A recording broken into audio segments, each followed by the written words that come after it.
Paz do Senhor, queridos irmãos, sejam muito bem-vindos a mais um vídeo aqui do meu canal. Eu sou o Miller e você está no canal Messias, o Filho do Homem. Quem dizem os homens ser o Filho do Homem?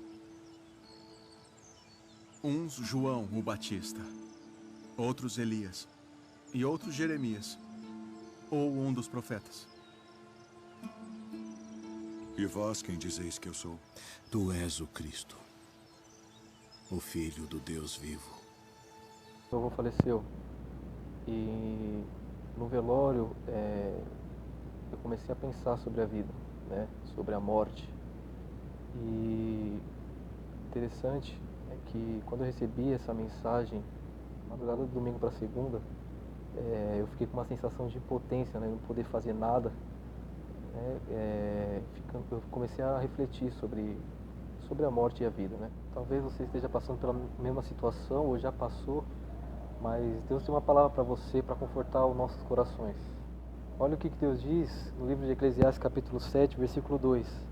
Melhor é ir à casa onde há luto do que ir à casa onde há banquete, porque ali se vê o fim de todos os homens, e os vivos o aplicam ao seu coração. Melhor é a tristeza do que o riso, porque com a tristeza do rosto se faz melhor o coração. E realmente isso é verdade, né? Quando a gente está num lugar triste, a gente começa a pensar e refletir sobre a vida, né? Quando a gente está num lugar feliz, a gente nem lembra de Deus, né? A gente nem pensa na morte. Recebi essa mensagem e me senti uma pessoa impotente, que não poderia fazer nada diante da situação. E o de Salmos, capítulo 89, versículo 48, vai dizer assim: que homem há que viva e não veja a morte? Ou que livre a sua alma do poder do mundo invisível? Aqui ele está dizendo que não tem um homem que se livra do poder da morte, né? Os médicos não têm aquela fórmula da imortalidade que pode resolver a pessoa ela ser imortal. Não, ele não consegue isso. Então não tem homem nenhum que possa se livrar do poder da morte. Na carta aos Hebreus, olha o que o autor vai dizer, capítulo 9, versículo 27.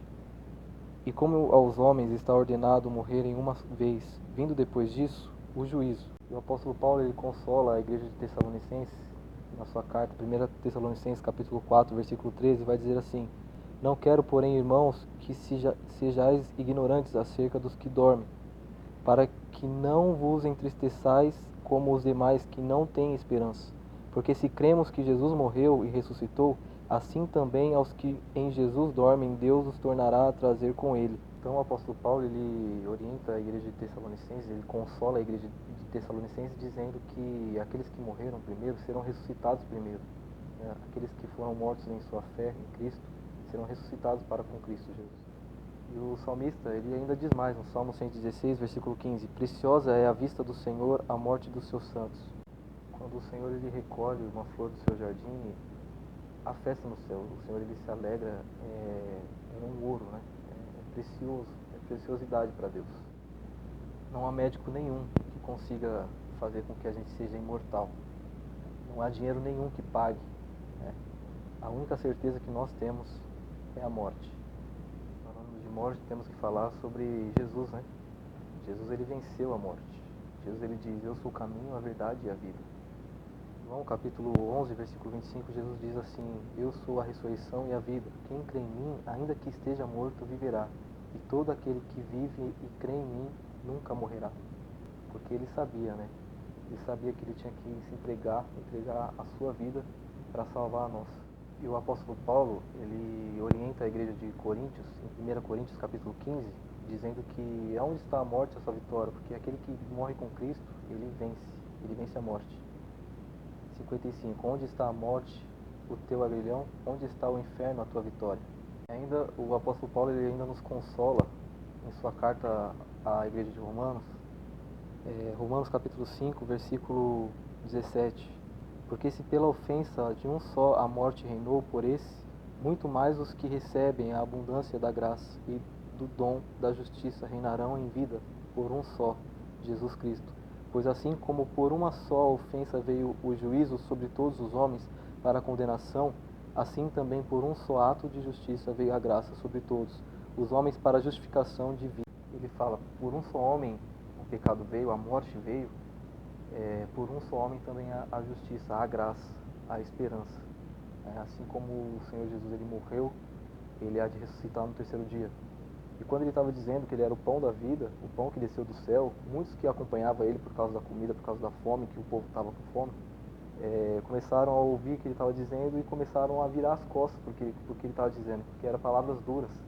Só que Jesus ainda se vira para os discípulos dele e pergunta, e vocês não vão embora não? Vocês não querem ir embora também não? Só que Pedro ele se levanta e fala assim, não, para onde iremos nós, para quem iremos nós, se só tu tens palavras de vida? Este é o pão que desceu do céu. Não é o caso de vossos pais que comeram o maná e morreram. Quem comer este pão viverá para sempre.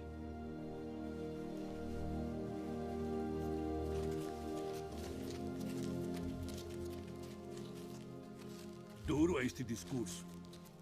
Quem o pode ouvir? Isto escandaliza-vos? Que seria, pois, se visseis subir o Filho do Homem para onde primeiro estava? O Espírito é o que vivifica.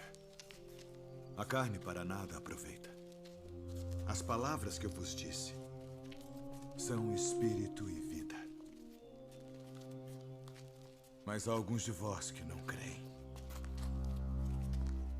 Por isso eu vos disse que ninguém pode vir a mim, se por meu Pai não lhe for concedido.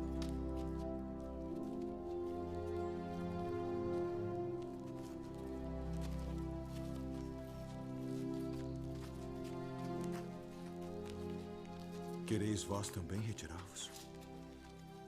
Senhor, para quem iremos nós? Tu tens as palavras da vida eterna. Só o Senhor tem palavra de vida. Então há esperança para mim, para você, para aquele que serve a Cristo e obedece e tem a fé. Sobre aqueles que já se foram, vão nos deixar muita saudade, né? O que fica é a saudade. Mas ainda há esperança, né? Para que possamos reencontrá-los na eternidade. Bom, Deus abençoe vocês. Essa foi a mensagem de hoje. Não deixe de curtir, deixar o seu like aí, assinar para as notificações, se inscrever no canal, né? E compartilhar para confortar os corações de quem está precisando.